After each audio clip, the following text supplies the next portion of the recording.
to the work that we do, particularly around leadership. So today we're going to focus a little bit on leadership, situational leadership.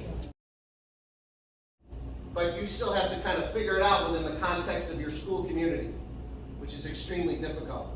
So you have to live with that, and you have to continue to forge ahead as a leader within the context of that ambiguity.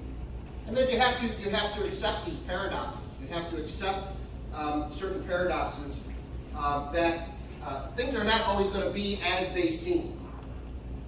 And if you can kind of keep those ideas in perspective, particularly we know that while we hope we'll never have to experience a global pandemic again, we certainly are moving beyond that, we do hope that there will be opportunity as we move into the future to take what we've learned and how we as school leaders were able to forge ahead in spite of the obstacle. In spite of the obstacle. I mentioned this quote from Abraham Lincoln. I was a social scholarly material on Lincoln, Abraham Lincoln, the 16th president of the United States, as a leader, and how in probably the most difficult period in the United States history, the COVID pandemic pales in comparison to the breakdown and civil war of our nation, and all of the issues that were supporting that breakdown, including, as you learned this morning, enslaved people as well, which were unfortunately a key cause of that war. But through that experience, Lincoln led, really, in terms of global leadership, it was probably the most unique leadership experience for the times. Almost 100 years ahead of its times, really, the way that Abraham Lincoln went about carrying through during the Civil War. The most important thing for Lincoln during the Civil War was maintaining the Union. Maintaining the Union. He could have very easily settled with the South and could have very easily had two separate countries pretty quick. But his goal was to maintain the United States of America in totality. And he never, ever, ever wavered from that goal. Make sure you understand the big picture. For Lincoln, that big picture was the Union above all.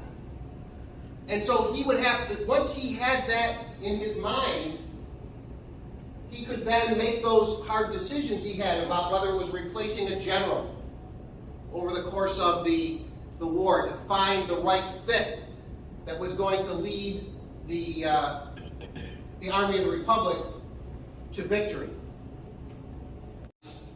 The approach. And we operationalized the approach at Lewis and Porter through what we call the professional learning community. There are a number of iterations of the professional learning community. Some of you may be familiar with it. The one that we subscribe to at Lewis and Porter is the Richard DeFore, the 4-acre DeFore model. And I'm going to just play a short video, and then I'm just going to go over these points.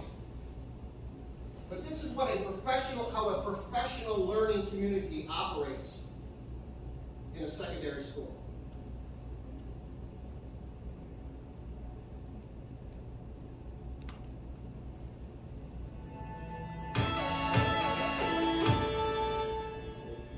Cooperative spirit, foundations of fruitful interaction prevail. That's really, really important. Teachers and staff need to believe that working together is stronger than working in isolation.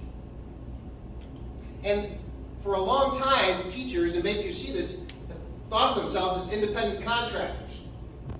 They kind of work in an isolated classroom, and they don't have a tendency to want to work together and share ideas. I want to be the best. I do it my way, you do it your way. I like the way I do it my way. you do it really well. He does it his way, he does it really well. You can still keep doing that, but maybe learn a little bit from your colleague. So the sharing of ideas is so critical.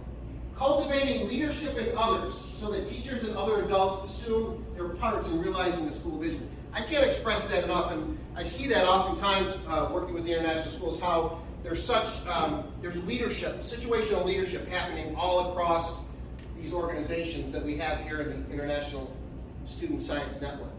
But that situational leadership, those peer coordinators, the old department chairs that are now called peer coordinators at Lewis and Porter, those teachers are essential as leaders, maybe even more essential than the building principals and assistant principals.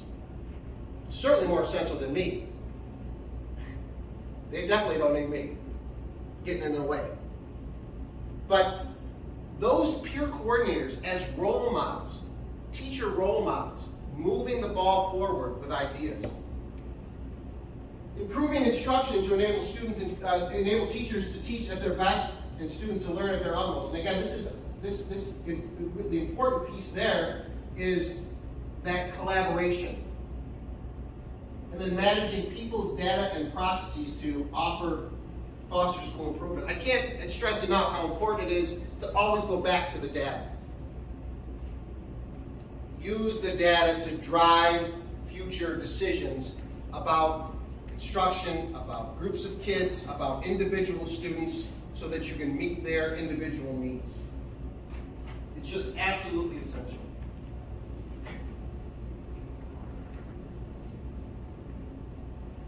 Leadership is not a position or title. It's action and example. I'm the superintendent, you're a principal, you're a director.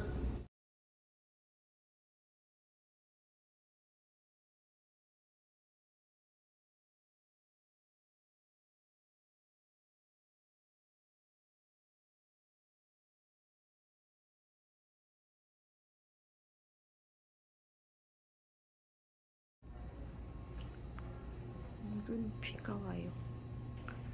비가 오고 지금 한참 디스커션 중인데